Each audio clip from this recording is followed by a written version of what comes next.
Okay, we're going to get the last steps into this video. So the first thing is we have everything done except for the white lines and the QB or the label of the player. So the first thing I'm going to do is go to a 2-point line. Um, you could look at line thickness. I think a half is pretty much similar to what we have here, a half a point. So I'm not going to change anything. I am going to right click white and click OK so that it always draws in white for right now. And so then I'm going to just look at some of my lines here. So first of all of my lines should snap to a guideline. So I'm going to draw a line here and take it out to about here. Make sure it snaps. There you go.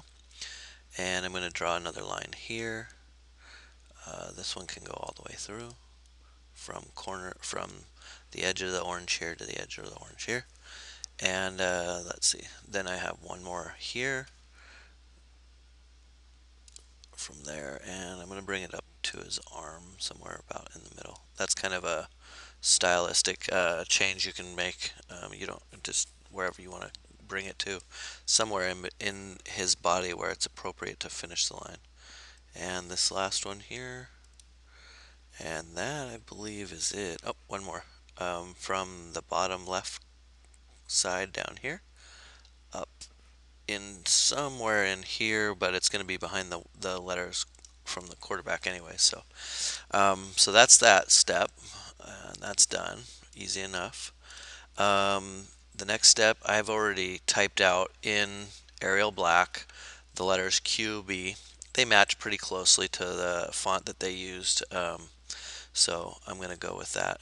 I'm going to bring this up here, and I'm going to enlarge it to fit.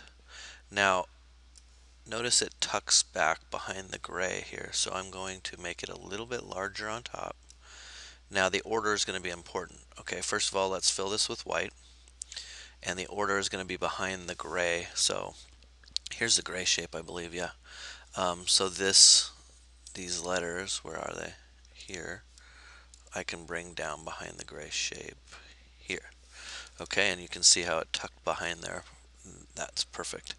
The next thing, I think I'm going to move this over just a little bit, and I'm going to trim the bottom of this Q off because I really don't want anything under this line here. So this is step one with this. Select the text, go to Arrange, Convert to Curves. Okay, so now it's an object that can be cut and trimmed, no problem. I'm going to draw a box. This is a temporary box. I'm going to delete it when I'm done. I'm going to start up here and go over here. It doesn't really matter. It's going to be for trimming that Q off. Go back to my pick tool, hold down Shift and select the letters. Now I can go ahead up to Trim and hit Trim. And you can see the bottom of that Q got cut right off there. Now I can delete that box, and I have a very similar effect as they did here. If I wanted to get real picky, I can get rid of this shape by double clicking and deleting these nodes, and I think that looks a little cleaner. And that's it. We're done. This is the entire thing. Now I could start to put this onto the background on the other side. So if I grab all this and I hit Control C, and we're going to copy it, go to page 2, the blank screen, hit Control V, and there you go. We can bring that up here. You're supposed to power clip what you did inside of this letter. I'm just going to make it clear so you can see it for now. So yeah, you can power clip it in here. You can also break this apart, I believe. Hold on, let me see what I did here. No. Yeah, you could just take this and bring it and put it in right behind your artwork here and use that as your backdrop for, there you go. So that does it right there. So the words don't make sense, just like my demonstration. They're not going to make sense, but you get the visual effect that goes with it. We see that it's an Instagram post. Okay, that's it. You can delete this, get rid of your guidelines.